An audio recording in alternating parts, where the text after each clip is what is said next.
प्रेम सो अज प्रेम भगति बस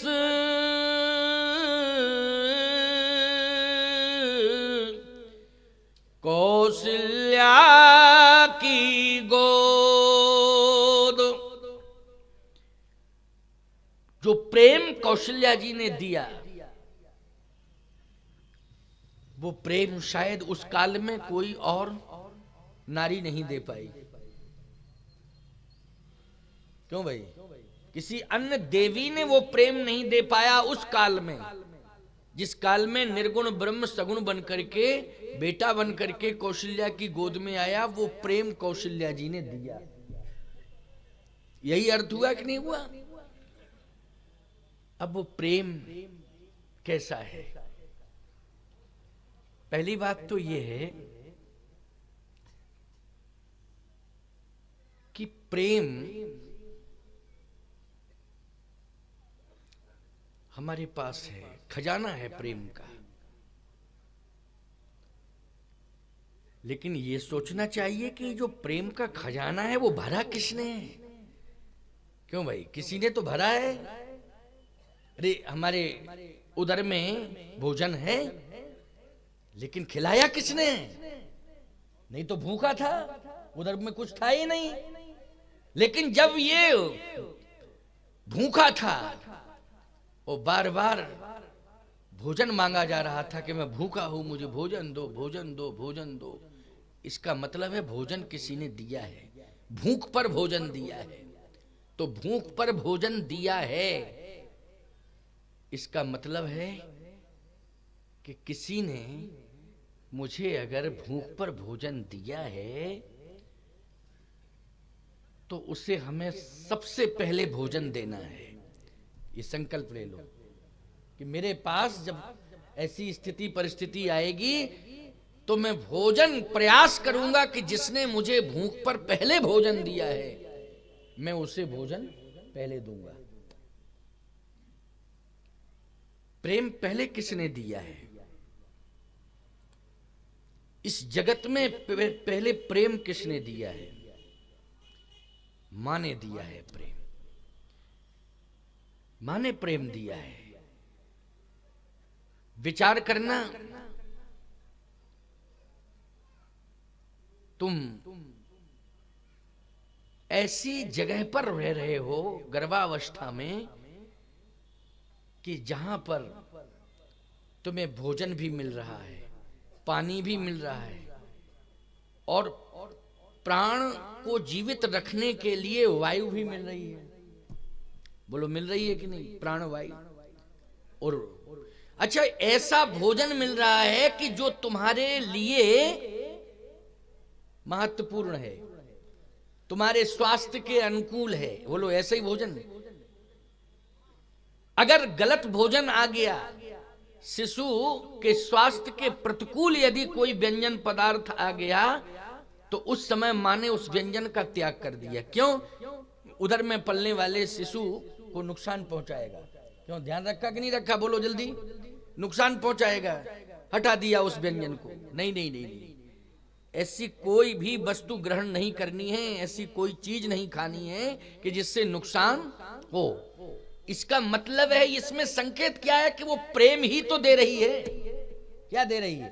प्रेम दे रही है। हर पल प्रेम दे रही है, हर क्षण प्रेम दे रही है। और सुनिए, जब तुम्हारा जन्म हुआ तो उस समय कितना संघर्ष हुआ। यानी प्राण संकट में फंसे हुए थे, जिंदगी और मौत की लड़ाई हो रही थी, संघर्ष हो रहा था। लेकिन इतना सब होने के बाद भी तुमसे प्रेम था तो तुम धरती पर गिरे तो उठा के हृदय से लगा लिया। बोलो क्या दिया उसे? प्रेम दिया। संसार में किसने दिया वो प्रेम? प्रत्यक्ष रूप से दिखाई दे रहा है वो प्रेम मां ने दिया है। और जिस समय वो प्रेम दे रही थी उस समय परमात्मा देख रहा था प्यारे, परिवार नहीं देख रहा था। उस समय कौन देख रहा था? परमात्मा। परिवार नहीं देख रहा था। अब बोलो, परमात्मा के रजिस्टर में वो प्रेम अंकित होगा कि नहीं होगा? जब देखा है उसने तो वो अंकित होगा। परमात्मा से कभी भूल नहीं हो सकती है, ध्यान रखना। संसार वाले भूल जाएंगे, हिसाब किताब लिखने में भूल हो जाएगी, लेकिन परमात्मा के हिसाब में कहीं कोई भूल हो नहीं सकती है प्यारे। इसलिए पाई पाई से हिसाब तुम्हारा चुकाया जाएगा। जो तुम कर रहे हो वो लिखा जा रहा है और उसका हिसाब होगा। बस थोड़ा इंतजार कर लो, इंतजार कर लो। उस रजिस्टर को अग्नि जला नहीं सकती है, जल उसके लेख को मेट नहीं सकता है, और किसी की बाहुओं में ताकत नहीं है कि वो रजिस्टर को फाड़ सकता हो। महाप्रलय में भी सारी सृष्टि जलमग्न हो जाती है, लेकिन कर्म का लेखा जोखा परमात्मा के यहां सदा रहता है, वो कभी नष्ट नहीं होता है। इसलिए सोच समझ के कदम उठाओ, विचार पूर्वक काम करो। बहुत घबराने की जरूरत नहीं है, हड़बड़ाने की जरूरत नहीं है, और बहुत ज्यादा तानाशाही दिखाने की जरूरत नहीं है। बहुत सोच समझ करके काम करो। इसलिए ये चेतावनी भी दी जा रही है, ये जो मंच लगाया गया है, क्योंकि कोई भी ग्रंथ आप पढ़ोगे तो पढ़ करके आप उसको बंद करके रख दोगे, नहीं समझ में आएगा। लेकिन मेरी नजरों के सामने अगर तुम बैठे होगे तो हम तुम्हें निश्चित रूप से चेतावनी देंगे, समझाइश देंगे, और इतनी ताकत और इतने प्रभाव के साथ प्रस्तुति करेंगे कि तुमको उठने भी नहीं देंगे, चाहे जितनी कोशिश कर लेंगे। सुनना पड़ेगा। ग्रंथ को पढ़ के तो तुम रख सकते हो, सो सकते हो, रो सकते हो, भाग सकते हो, जा सकते हो, यहां भी जा सकते हो, भाग सकते हो, लेकिन भाग पाओ तब ना। बोलो भाई, कैसे भाग सकते हो? क्योंकि प्रेम के बंधन में मैंने तुम्हें बांध लिया है। किस बंधन में बांध लिया है? प्रेम के बंधन में, प्रेम की रस्सी में तुम सब बंध चुके हो, तुम जा ही नहीं सकते हो। उस प्रेम की रस्सी को कैसे तोड़ के जा सकते हो? बंध चुके हो तुम सब। कोई दबाव की बात नहीं कह रहा हूं, ये प्रेम की बात, क्योंकि चर्चा प्रेम परक हो रही है, इसलिए प्रेम से संबंधित बात कर रहा हूं। प्रेम शब्द पर कितना जोर दे रहा हूं, समझ में भी आ रहा होगा। तो परमात्मा ने देखा, वाह कितना प्रेम दे रही है मां अपने बेटे को। अब इसके बेटे को मुझे देखना है कि ये क्या कर रहा है। अब उस बेटे को देखना है कि ये क्या व्यवहार कर रहा है उस मां के साथ, जो मां प्रेम दे रही है। ये परमात्मा देख रहा है। बस ये इसी प्रेम का मूल्यांकन वो करेगा और फिर समझ के वो आएगा। अगर इसमें गड़बड़ी आ गई तो फिर वो आने वाला नहीं है, ये समझ लेना इस बात को। मां ने हृदय से लगाया, अगर बिस्तर पर भी सुलाया तो मौसम के अनुकूल वस्त्र, क्यों भैया, मौसम के अनुकूल। और सुनिए, अगर तुमने बिस्तर को गीला कर दिया है, क्योंकि अज्ञाना अवस्था है, शिशु अवस्था है, तो मां ने उठा लिया तुरंत और हृदय पर सुला लिया। क्यों? प्रयास किया कि वो गीली जगह पर कोई वस्त्र डाल दें, लेकिन वो वस्त्र भी गीला हो गया जो पुनः डाला गया। तो गीले में स्वयं रात भर लेटी रही, लेकिन सूखे पर तुम्हें सुलाया है। ये प्रेम किसने दिया है? ये मां ने प्रेम दिया है। वो परमात्मा प्रेम को देख रहा है। राम ही केवल प्रेम पियारा, जान ले जो जान निहारा। भगवान श्री राम ने भी, एक उदाहरण तो ये मैं दे रहा हूं, लोक जगत की बात बता रहा हूं, लेकिन जरा ग्रंथ पढ़िए। भगवान ने श्रवण कुमार के प्रेम को देखा। किसके प्रेम को? श्रवण कुमार के प्रेम को देखा कि वो माता पिता से कितना प्रेम करता है। और प्रभु राम अपने पिता को भी देख रहे हैं, इधर मातृ पितृ भक्त श्रवण कुमार को देख रहे हैं, उधर पिता की भूमिका में चक्रवर्ती सम्राट महाराज दशरथ हैं, उन्हें भी देख रहे हैं। अब आइए जरा थोड़ा विस्तार कर दें कथा का, ये प्रसंग आ गया है नहीं? अब एक ओर मातृ पितृ भक्त श्रवण कुमार है और दूसरी ओर स्वयं प्रभु राम के पिता है। बोलो है कि नहीं? अब परमात्मा ने जब दोनों पर दृष्टि डाली, पिता पर भी दृष्टि डाली, पिता के कर्म पर दृष्टि डाली और मातृ पितृ भक्त श्रवण कुमार के कर्म पर दृष्टि डाली और दोनों के कर्म को नोट कर दिया। क्या? कि जिनका मैं पुत्र बनूंगा उन्होंने श्रवण का वध किया है। नोट हो गया कि नहीं हो गया कर्म? क्योंकि पुत्र मैं बनूंगा, इन्हीं का बनूंगा, और वो बने भी, लेकिन परमात्मा ही बना पुत्र की नहीं। लेकिन देखा कि नहीं देखा उसने? उस समय रात्रि थी, सूर्य साक्षी नहीं है वहां। बोलो है क्या सूर्य साक्षी? नहीं है सूर्य साक्षी।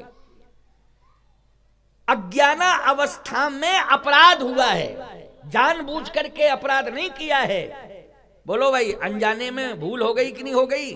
भूल बस अपराध हो रहा है कि मातृ पितृ भक्त श्रवण कुमार के महाराज श्री दशरथ ने बाण दे दिया और वो बाण जैसे ही वक्ष में लगता है, हृदय में लगता है, तो बेहोश होकर के गिर जाता है श्रवण कुमार। थोड़ी देर बाद उसकी मृत्यु हो जाती है। ये कर्म नोट हो गया महाराज श्री दशरथ का। और उधर मरा कौन है? कहे श्रवण कुमार। ये कर क्या रहा था, क्या करने आया था? बोले प्यासे माँ बाप के लिए जल लेने आया था। ये कर्म देखिए, महाराज श्री दशरथ क्या करने आए थे? शिकार खेलने आए थे। लोग क्या करने के लिए आए थे? शिकार करने आए थे वो। और श्रवण कुमार क्या करने आया था? प्यासे माँ बाप के लिए जल लेने के लिए आया था। कर्म अलग अलग हो रहा है कि नहीं दोनों का? वो शिकार करने आए थे महाराज दशरथ, और श्रवण कुमार प्यासे माँ बाप को जल लेने के लिए आया था। कितना डिफरेंस है कर्म में। और परमात्मा दोनों के कर्म को लिख रहा है कि नहीं? अब आप सुनिए और आगे बड़ी प्यारी बात है आगे। श्रवण कुमार के बाण लगता है और वो बेहोश हो जाता है। महाराज श्री दशरथ ने समीप में जाकर देखा तो पश्चाताप किया और श्रवण को उठाने की कोशिश भी की। थोड़ा होश आया श्रवण कुमार को तो प्यारे महाराज श्री दशरथ रोते हुए क्षमा मांग रहे हैं, लेकिन श्रवण कुमार क्रोध में नहीं आ रहा है। क्रोध नहीं है। देखिए प्राण निकलने जा रहे हैं, लेकिन बाण देने वाले के प्रति भी प्रेम है। नहीं तो श्राप श्रवण कुमार दे देता, बाद में श्रवण के माँ बाप देते, अलग बात है। पहले श्राप किसको देनी चाहिए थी? श्रवण कुमार को देनी चाहिए थी। तपस्वी था, बोलो श्राप दे सकता था कि नहीं? लेकिन श्रवण कुमार कितना संस्कारी है, प्रेम से भरा हुआ श्रवण का हृदय, प्रेम का खजाना है श्रवण कुमार के हृदय में। तो दशरथ जी क्षमा मांग रहे हैं तो श्रवण कुमार प्रेम से कहते हैं कि थोड़ा सा इतना कार्य कर दो, मेरी विनम्र प्रार्थना है कि मेरे माँ बाप प्यासे हैं, उनको जल पिला दो। बस बस। ये जन्म और मरण तो सदा होता रहता है, कहीं किसी का जन्म हुआ तो कहीं किसी का मरण हुआ, क्यों भाई? ये जन्म मरण का क्रम चलता रहता है। अय महाभाग, ज्यादा विलंब मत करो, मेरी ओर मत देखो, मेरी मत सुनो, केवल मेरा निवेदन सुनो। मेरे माता पिता प्यासे हैं, उनको पानी पिला दो। बोलो भाई, ये इस भाषा में क्रोध है कि प्रेम है? प्रेम है। और इधर ये भी प्रेम परमात्मा देख रहा है कि मरने जा रहा है, लेकिन माता पिता के चरणों में कितना समर्पण है, उनके प्रति कितना प्रेम है? नहीं तो आजकल का कोई होता लड़का तो कहता, अरे प्यासे हैं तो बने रहे प्यासे, उन्हीं के कारण तो मर रहे हम। ना जिद करते ना भेजते पानी के लिए तो आज ये दशा नहीं होती। आए बाएं साए पता नहीं क्या बकता। क्यों भाई, बकता कि नहीं बकता? हाँ, वाणी का संतुलन बहुत जल्दी खो जाता है। श्रवण कुमार की तो बहुत पुरानी बात है, ऐतिहासिक बात है, प्यारे पौराणिक आख्यान है वो। लेकिन आजकल वर्तमान में हम देखते हैं, किसी बच्चे से कहो कि ये सामान ले आओ बेटा, या पानी ही ले आओ, चलो भाई पानी ले आओ, और जरा सा रास्ते में कहीं कोई कांटा चुभ गया तो पानी आनी तो नहीं लाता है, परंतु उसकी वाणी का प्रवाह देखो कैसा चलता है।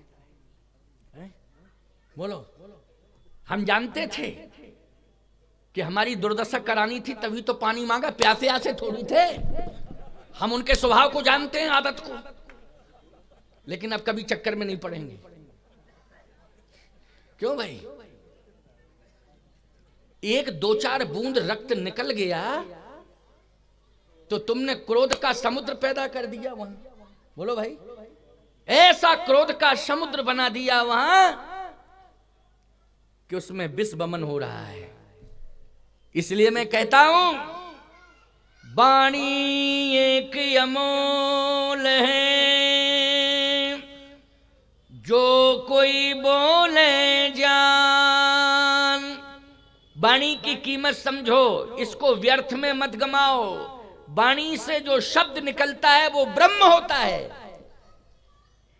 अगर तुमने उसका दुरुपयोग किया तो वो शब्द ही तुम्हें श्राप दे देगा, तुम्हारा व्यक्तित्व नष्ट हो जाएगा। इसलिए वाणी को संभाल के बोलना चाहिए। माताओं से भी मेरी प्रार्थना है, निवेदन है कि तुम्हारी वाणी का बहुत बड़ा प्रभाव है। तुम साक्षात सरस्वती हो, सरस्वती हो तुम। सरस्वती क्या कहना, जिसके मुख पर सरस्वती आ जाती है उसके शब्द कैसे निकलते? तुम तो सरस्वती ही हो, हैं? क्यों भाई, हो कि नहीं? डायरेक्ट सरस्वती हो।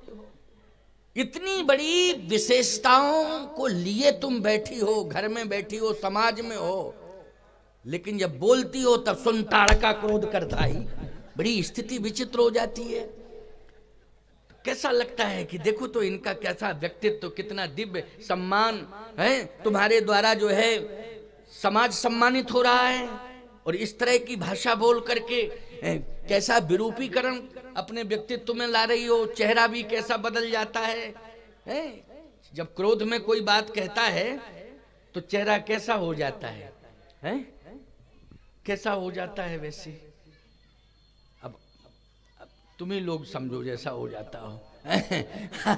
तो कहने का मतलब मेरा यह है कि शब्द संभाल के बोलना चाहिए। श्रवण कुमार ने इतने प्रेम से शब्द, प्राण निकलने जा रहे हैं, श्वासाएं, अंतिम श्वासाएं चल रही हैं, लेकिन कहता है, ऐ महाभाग, मेरे माता पिता प्यासे हैं, उनको पानी पिला दो।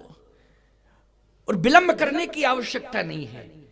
ये तो जन्म मृत्यु का योग संयोग बना रहता है। मेरा मृत्यु योग था, इसी भूमि पर था, उसमें तुम्हारी कोई गलती नहीं है, ऐसा मत सोचो। ये मृत्यु योग था, इसी भूमि पर था, इसी समय था, इसलिए मैं मर रहा हूं। काहू न को सुख दुख कर दाता,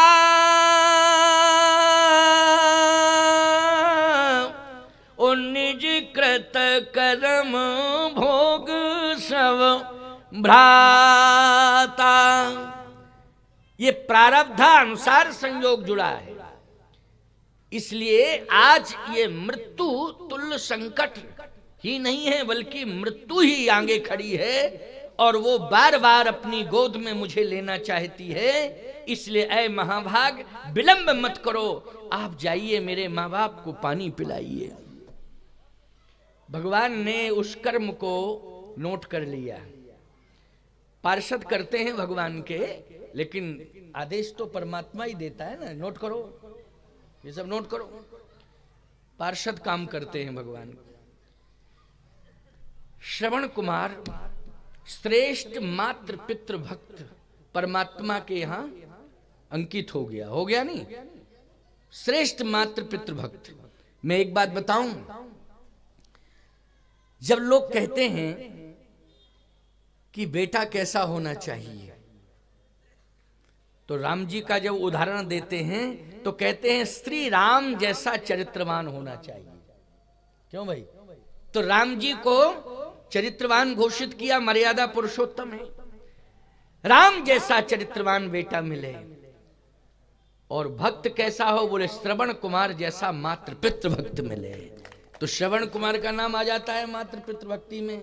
हरिश्चंद्र जैसा सत्यवादी, हरिश्चंद्र के साथ सत्य जुड़ गया, श्री राम के साथ चरित्र जुड़ गया, और श्रवण के साथ मातृ पितृ भक्ति जुड़ गई।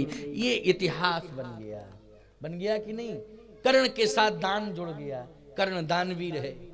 बोलो ये सब जुड़े कि नहीं जुड़े? सोचिए जरा, इतिहास बन गया। इसलिए मातृ पितृ भक्त यदि कोई श्रेष्ठ हुआ है तो वो श्रवण कुमार है। अब आप विचार करें, जब महाराज श्री दशरथ श्रवण के माँ बाप के पास पहुंचे तो उन्होंने जल नहीं पिया, समझ गए तो क्रोध आ गया। क्या आ गया?